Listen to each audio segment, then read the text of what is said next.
Estamos chegando com o Cara a Cara com BG deste sábado. Nosso entrevistado é médico, professor, colecionador de carro antigo.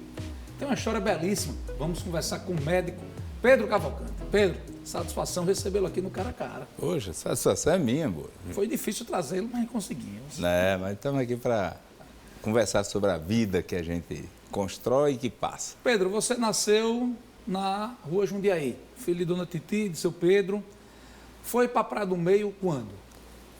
Fui em 1961, eu tinha 5 anos de idade, né? E a minha vida de infância e adolescência foi toda dentro da Praia do Meio até me formar. Mas mesmo assim fiz a minha residência médica e voltei, ainda morei na casa dos meus pais durante 6 meses. Você tem a memória, a lembrança de quando vocês chegaram na praia? Sim. Era um deserto? Praticamente, mas tínhamos 2 casas. Uma era uma casa que morava doutor Giseu do Trigueiro, né? Dr. Caginaldo. E doutor Caginaldo, e tinha uma outra que morava, era Nídia Mesquita, com o esposo na época. Depois ele veio falecer lá, morando lá. E aquilo era tudo uns terrenos que ninguém queria. Era praia de verão? Era ali, nem de veraneio, porque aí naquela época o veraneio era Ponta Negra ou Ridinha. Nós já tínhamos o Círculo Militar? Não, aquele foi construído depois, né, o Círculo Militar. Em 1975 veio o Hotel dos Reis Magos, que foi a pérola do turismo do Rio Grande do Norte, hoje está nessa situação decadente, né, totalmente em ruínas. E depois que veio o Círculo Militar, que foi aberto à sociedade. Então, nós passamos, na minha adolescência, a frequentar o... Que era onde era o cinema de Natal, era? Lá atrás passava o cinema? Tinha quando iniciou alguns lampejos de drive-in, aí foi feito um drive-in lá, mas assim, com muita rigidez, porque era dentro de uma área militar, né? Pedro, quando é que veio a separação Praia dos Artistas, Praia do Meio e Praia do Forte? Na verdade, a Praia do Meio, né, começava na ladeira que passou a ser Ladeira do Sol, era a ladeira da praia, e tinha a Praia do Forte, que era uma área mais de elite. Ali na Praia do Meio, por exemplo, eu não tinha vizinhos, então minha infância eu convivi com quem? Com todos os moradores da Rua do Motor. Os meus amigos, as crianças na minha pré-adolescência, foram os meus amigos da Rua do Motor. Na frente tinha Brasília Teimosa. Então, isso era que formava a Praia do Meio. Porém, iniciou-se, em 1970, o movimento com algumas pranchas de surf, ainda aquelas longboard, né, feitas artesanalmente. E depois foi que surgiram na década de 70. Por isso que veio o nome Praia dos Artistas? Aí, daí, tinha essa exibição desse pessoal. Começou a ter a época do hippie, né, final da década de 60, começo de 90, e começaram a botar as barracas ali. Então, criou-se, rapaz, esses pessoal são uns artistas. E a gente ia até Miami ali, né? Parava, né? Não, aí ali parava. A Praia dos Artistas era só do início da Ladeira do Sol, onde hoje tem o Chaplin, e ia até o Hotel dos Reis Magos. Certo, mas pro outro lado você... ia até Miami, depois era Duna. Aí você tinha a Areia Preta, que era a praia, e algumas pessoas da sociedade começaram a frequentar um pequeno trecho depois de Areia Preta, já que a Areia Preta tinha uma presença maior do pessoal que morava em Mãe Luísa. E aí essa praia já foi chamada de Miami, como se fosse uma diferenciação. E havia a praia de Miami. E não existia via costeira, portanto, a partir dali era duna fechada. Qual era a noite natalense, funcionava onde nessa época? Sua adolescência? Na minha adolescência, a noite natalense funcionava numa festa aos domingos do ABC, funcionou no Hip Drive, que foi uma casa noturna bastante concorrida, né? E o fim de tarde, que era o melhor momento, era a Rua João Pessoa, né? Que é ali onde estavam as lanchonetes. Quer dizer que tem um movimento lá no centro da cidade, na João Pessoa? No centro da cidade, na Rua João Pessoa era o ponto. Já tínhamos a Rio Center? Tinha Casa Rio. Casa Rio. Que era na Rio Grande, né? Então, na João Pessoa tinha o Bob's, porque depois ficou com o nome só do Bom Lanche, porque o Bob's era o nome registrado. E a medicina entra com ano na sua vida? Você foi professor também de cursinho, né? Eu estudava em escola pública, né, na escola estadual, depois estudei na escola técnica. Você estudou no Ateneu, Pedro? Aí o meu pré foi no Ateneu. Mas quando eu fui para o Ateneu, eu tinha 14 anos de idade. Então, quando eu fiz 15, eu tinha terminado o primeiro ano do segundo grau. E eu vi que eu decidi fazer medicina sem ter na minha família ninguém, nem um médico, nem ascendente, nem tios, nem primos, nem coisa nenhuma. Eu vou fazer medicina. Meus irmãos já tinham decidido que um já era engenheiro e o outro queria fazer engenharia. E aí eu digo, eu vou estudar no cursinho. Então, aos 15 anos eu me matriculei no cursinho, abandonei muito essa área de esportes, mas me preparei 2 anos para o vestibular e passei aos 17 anos. Aí eu comecei medicina por vocação, não tinha ninguém influenciando. Aí eu conheci 2 grandes amigos do meu pai, que era Círios Guerreiro, que adorava carros antigos, e Jair Navarro, um grande amigo do meu pai. Até hoje, né, meu pai já faleceu, mas Jair também é da sua área, né? Aí eles, como eram otorrinos, eu acho que isso me trouxe nas conversas, alguma informação sobre otorrino. E como eu tinha muita crise de garganta, que inclusive fui operado das minhas amígdalas por Jair Navarro, eu digo que talvez isso foi me induzindo a ser um otorrino, e aí eu fiz otorrino, saí para a minha pós-graduação no Rio de Janeiro. Você entra na universidade em que ano? Entrei em 1974 e saí em 1979.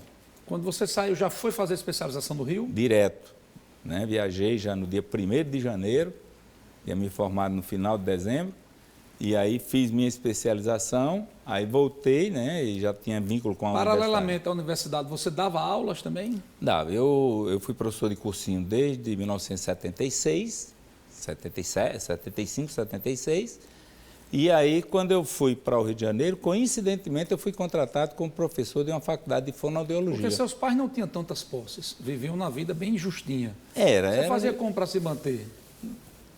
Talvez foi isso que aconteceu, né? Como eu, aos 18 para 19 anos, eu já era professor de cursinho, então eu já tinha a minha manutenção de estudante, como estudante, mas meu pai sempre ajudava, nos dava os carros, a gente mantinha e tal, mas ele dizia que para o estudo não iria faltar nada para a gente. E aí foi educado com uma vida regrada. Quando você encerra a faculdade e parte para o Rio, você já foi casado, né? Não, esse é o lado mais engraçado, eu acho, da minha vida, porque eu fui sem nenhum vínculo, como diz. Até eu comecei com meu sogro, com o Valério, e disse, olha, eu não vou noivar, porque noivar, para mim, é você marcar o casamento. Não via diferença entre namorar e noivar e não marcar casamento. Pois é, hoje em dia tem gente que noiva e não casa nunca, né? E não casa nunca. E hoje casa e aí não rende muito. Mas aí resolvi casar. A Valéria trabalhava no Banco do Brasil, em Nova Cruz. Aí foi um negócio complicado, porque como é que ela ia sair de Nova Cruz para o Rio de Janeiro, né? Era uma mudança muito... Mas ela me disse que se casasse era automático. A mudança? A mudança, aí eu digo, não tem problema, mando uma procuração, porque meu professor não vai me liberar, então eu mandei uma procuração, casei por procuração. Só que ela, quando foi dar entrada, foi que descobriu que ela estava em estágio probatório, tinha ficado 2 anos lá, e eu já casado. E você casou para ela conseguir ser transferida? Para ser transferida. Aí já vi que eu tinha entrado num esquema meio perigoso. Mas eu cheguei em Natal para casar no religioso. Deram tapinha em você. Deram, rapaz. Mulher, quando quer casar, ela é danada. Aí, o que aconteceu? Aí eu fui falar, na sexta-feira, meu casamento era no sábado. Cheguei aqui na quinta, na sexta fui falar com o superintendente do Banco do Brasil, muitas pessoas devem ainda conhecer pelo nome, chamado doutor Leopoldo. Ele não era tão velho, porque eu era muito jovem, eu tenho 23 anos. Aí eu contei a história, disse, você é um maluco. Ela não pode ir, mas você eu foi falar com o superintendente? Fui. Olha como eu sou. Depois eu vou contar outras histórias com quem eu falava, mesmo com pouca idade. Aí ele disse, eu tenho um amigo meu que é o diretor de recursos humanos do banco. Vou ligar para ele agora. Eu me lembro até hoje. O nome do cara é Uber Machado. E ele, quando ligou, eu vi que o diálogo era o mais cordial possível. Então você vai resolver, ok, tal, não sei o quê. Isso me deu uma alegria muito grande, porque Valéria só tinha 1 semana de férias. Ou seja, eu ia casar, ia para o Rio, com 1 semana ela voltava para Nova Cruz. Veja que arrumação. Aí eu viajei, ele dizendo que o diretor disse que ia resolver. Aí deu o nome, deu o número de matrícula, aquela coisa toda, e quando chegou na quinta-feira, nada tinha dele, a gente ia nas... Você já no RJ? Eu lá no RJ ia direto, todo dia, em vez de estar em noite em lua de mel, eu ia direto para as agências do banco saber se chegou a transferência. Não Nada chegava. de transferência? Nada. Aí eu disse, você tem o telefone lá do diretor de recursos humanos? Tenho. Eu digo, não vou falar com ele não, mas fala com a secretária dele. Aí liguei de um orelhão lá da rua Barata Ribeiro do Rio de Janeiro, e eu no orelhão, alô, quero falar com a secretária do doutor Uber Machado. Aí atenderam, a moça muito gentil, pois não, quem está falando? Eu disse, doutor Leopoldo, superintendente do Rio Grande do Norte do Banco do Brasil. Ô, doutor Leopoldo, diga o que o senhor está precisando. Olha, o Uber disse que ia fazer uma transferência de uma funcionária, ele anotou o número e tal, mas hoje é quinta-feira e não chegou nada. Não, doutor Leopoldo, se ele disse é porque ele vai fazer. Eu vou falar com ele e ligo para o senhor. Eu digo, não, não me ligue não, porque eu estou viajando pelo interior. Naquela época não existia celular, né? 1980. Eu que ligo para a senhora. Não, fica à vontade. Aí, quando foi no outro dia, meu amigo, cadê coragem de ligar? Aí, rapaz, ela falou com esse diretor, o diretor falou com... Vou me ficar E o cara disse, eu não liguei para o senhor não sei o quê, não sei o quê. Mas a vontade era tão grande, eu liguei. Quando liguei, já sabendo do nome dela, tudo, olha, doutor Leopoldo, superintendente. E ela chegou e disse, doutor Leopoldo, tem uma ótima notícia para lhe dar. A sua funcionária está transferida para a agência Praça Mauá e segunda-feira, de 8 horas, ela se apresenta para assumir. Eu larguei, olha, muito obrigado, diga a Uber que eu estou devendo uma manta de carne de sol. E aí desliguei aquele telefone, saiu eu e Valéria aos pulos naquelas calçadas de Rio de Janeiro, ninguém entendia que loucura era aquele casal jovem, né? Valéria tem 21 anos. E deu certo. Foi no Rio que você resolveu ir para Não, foi logo que eu terminei, eu já tinha conseguido a minha residência médica em Otorrino. Já foi para lá? Que eu fui no meio do ano da minha formatura, no ano da formatura, com a carta de Glei Nogueira, uma carta de Jair Navarro, e me apresentei ao professor com a carta desses 2 advogados para mim. E eu nunca fui tão bem recebido e naquela época não era com esse concurso público. Aí você já volta com especialidade e já bota o consultório? Aí eu voltei para a universidade, né? Fiquei trabalhando na universidade, logo que eu... Mas já era professor, não? Não, você fez o concurso depois? Eu fiz o concurso depois, né? Eu tinha uma bolsa de extensão universitária.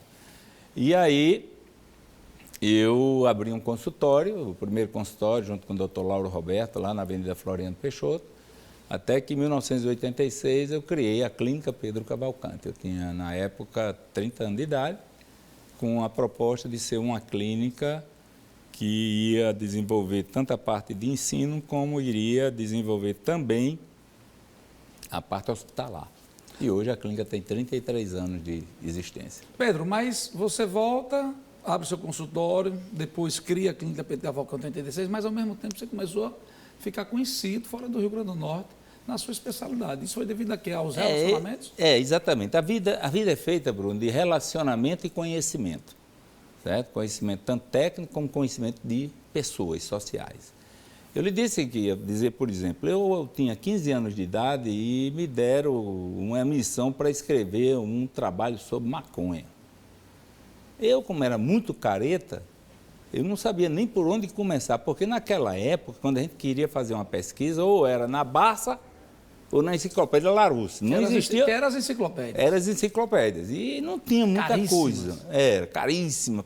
O pai pagava aquilo ali durante os 2 anos para poder a gente ter acesso àquilo. Aí, eu disse, como é que eu vou fazer? Eu já sei. Eu tinha 15 anos de idade. Fui aqui na rua Nilo Peçanha, tinha lá, Polícia Federal. Aí eu entrei, disse, queria falar com o superintendente. Mas o que é que você fala, superintendente? É um trabalho que pediram para eu fazer e eu acho que eu não tenho condições de fazer, não. Aí me levaram ao superintendente e eu disse, o que é? Disse, é um trabalho sobre maconha, eu não sei nem para onde vai esse negócio. Aí disse, mas garoto, e aí, o que é que você... Não, eu queria fazer um trabalho sobre, né, tudo que eu pudesse sobre maconha. Ele me levou para passear pelo quintal, é onde hoje é o Odorico Ferreira, o prédio. Aí disse, olha, isso aqui é um pé de maconha, porque os nossos agentes têm que conhecer, têm que identificar, porque tem muitas plantações clandestinas, não sei o quê. Mas fazer o seguinte, quem vai fazer esse seu trabalho sou eu e você vem daqui a uma semana que eu vou lhe entregar. E assim foi. Aí eu já não entendia, continuei sem entender sobre maconha, já tinha visto um pé. Aí, quando eu chego lá, esse cara tinha feito realmente um levantamento científico, técnico, não sei o quê, me deu aquilo e me deu um quadro com uma folha da cannabis lá pregada. Aí disse, olha, leve seu trabalho. E se eu tirar 10, eu tenho que lhe dar quantos pontos? Vamos fazer o seguinte, Pedro. Vamos chamar o intervalo, na volta do intervalo, vamos falar da história da Clínica Pedro Cavalcante, vamos falar de Pedro na política, Pedro, secretário de saúde, e alguns causos engraçados de paciente de Pedro. A gente volta já.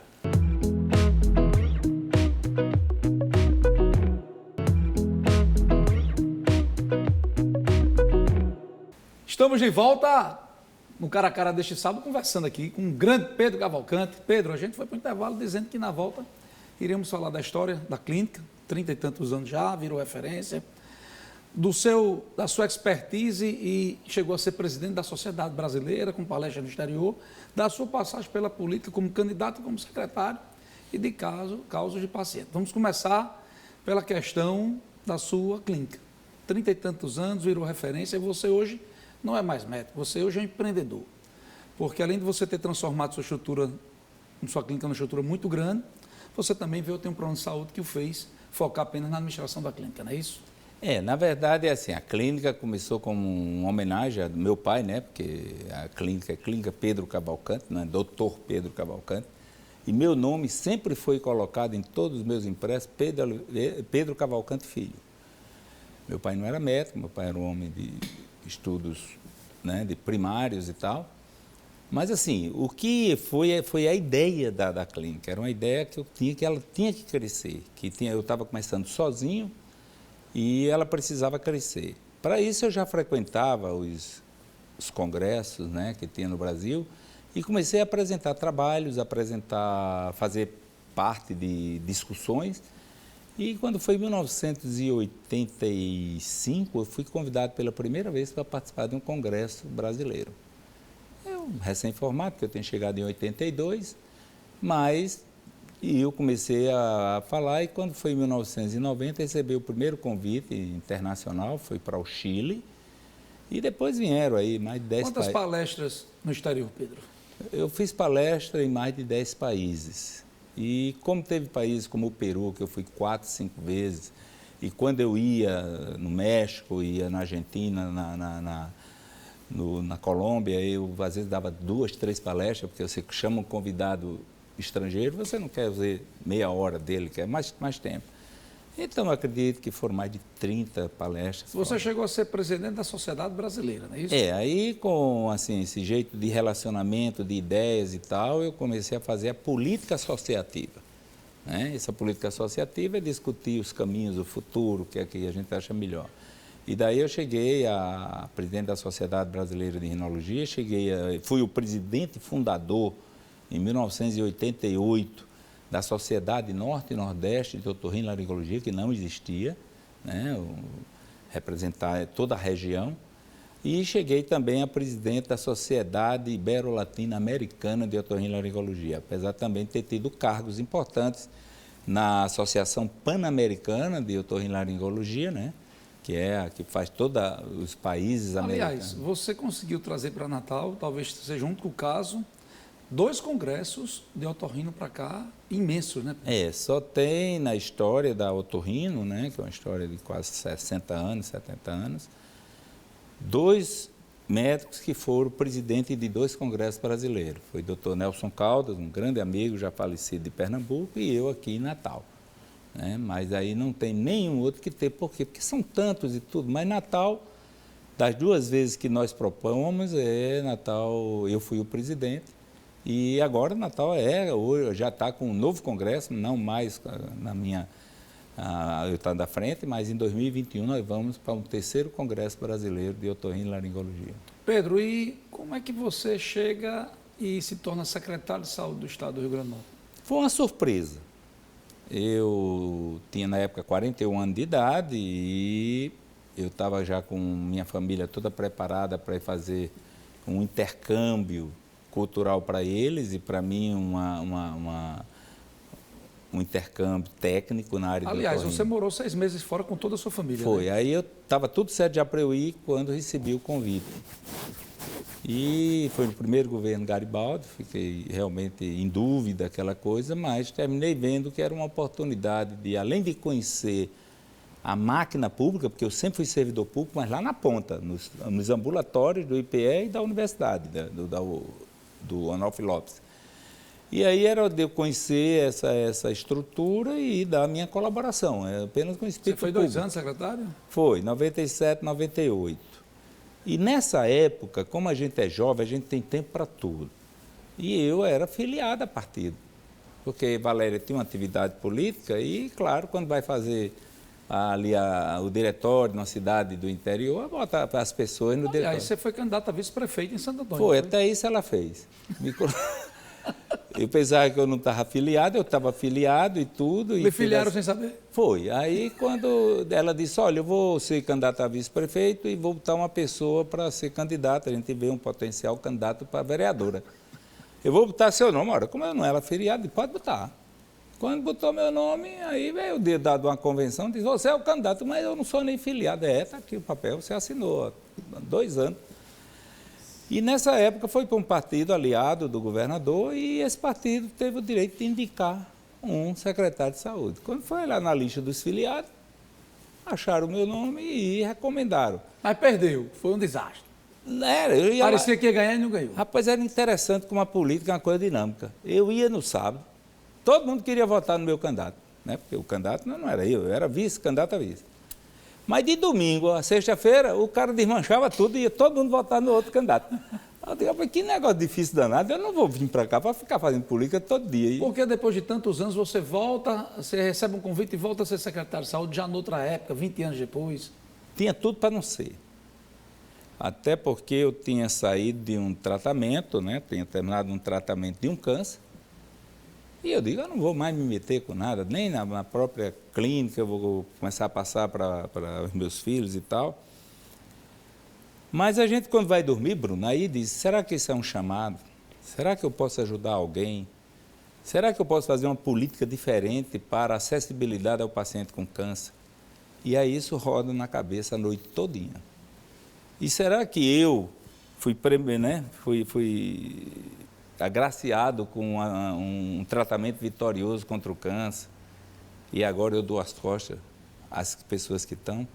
Então foi com esse propósito. Essa não teve, vaidade não tinha porque eu já tinha sido, financeiramente... E foi por um período já determinado, né? Era um período curto, por sinal, até curto, mas que ainda eu pude fazer algumas mudanças estruturais, inclusive, por exemplo, tem numa cidade do interior um projeto do Banco Mundial, que está aí, o banco confirmou o orçamento até 2021, está a criação de um centro de diagnóstico e quimioterapia público de câncer no interior, sendo a primeira... Pedro, você como médico tem ideia de quantas pessoas você atendeu?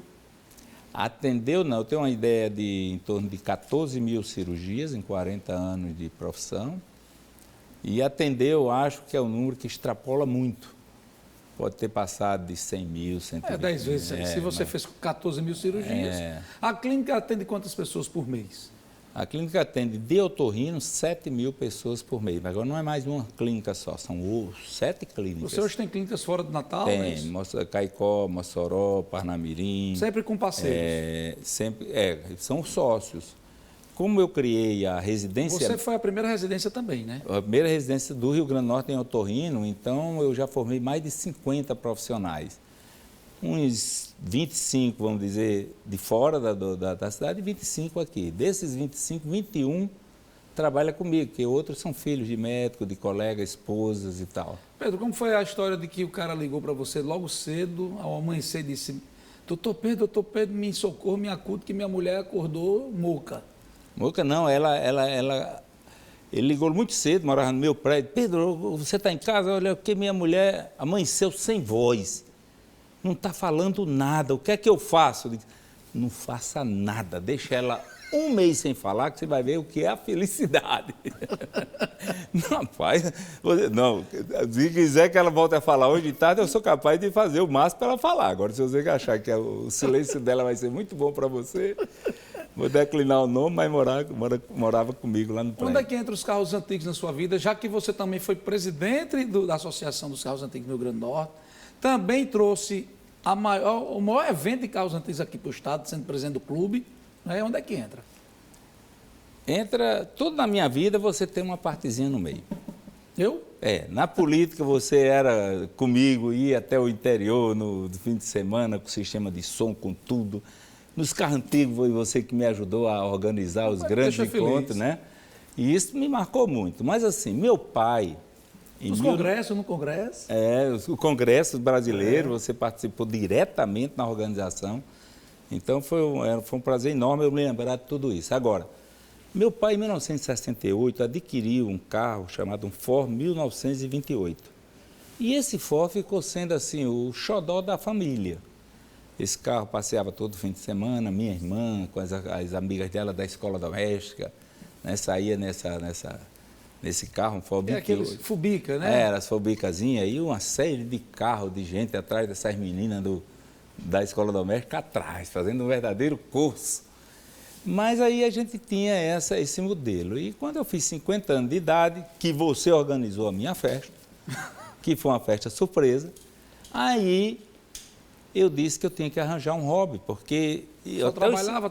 Até os 50 anos eu dizia, eu trabalho como se fosse viver 100 anos e me divirto como se fosse morrer amanhã. E você fez parte de várias brincadeiras e diversões dessas junto comigo, né? Apesar da diferença de idade, eu dizia que Bruno era o meu irmão gêmeo.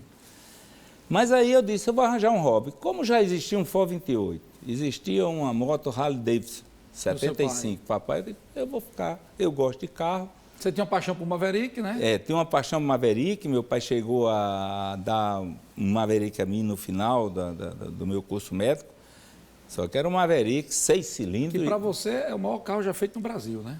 Eu digo que o Maverick foi um sucesso nos 3 países que ele foi fabricado. Os Estados Unidos, por exemplo, que só fabricou Maverick 7 anos, eles fabricaram 2,5 milhões de Maverick. Isso é a produção de Volkswagen todinha do Brasil em 50 anos.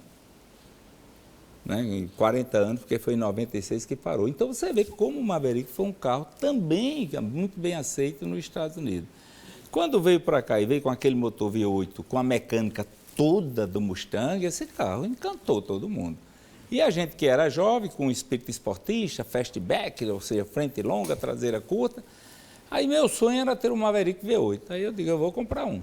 E aí você se deu de presente. Eu me dei de presente, meu irmão acelerou a restauração e foi entregue naquela festa de 50 anos, que foi uma das surpresas da festa. Pedro Cavalcante, o tempo é muito pouco para a gente falar da sua vida e eu queria dizer da satisfação de ter recebido você aqui no Cara a Cara com o BG. Olha, Bruno, para mim eu sinto muita vontade e fiz a referência a essa nossa amizade e a nossa participação, né? E digo a você que esse seu programa é um programa que causa interesse de todo mundo. Eu sou um fiel espectador desse programa, cada convidado seu, a gente sabe. Espero que eu tenha contribuído e que a gente realmente agradece a atenção de todos vocês assistirem um pouco dessa conversa. É isso, meus amigos. Vamos ficando aqui com o Cara a Cara com o BG deste sábado. O que é bom fica com gostinho do quero mais. Um bom sábado a todos e até sábado que vem no Cara a Cara com o BG.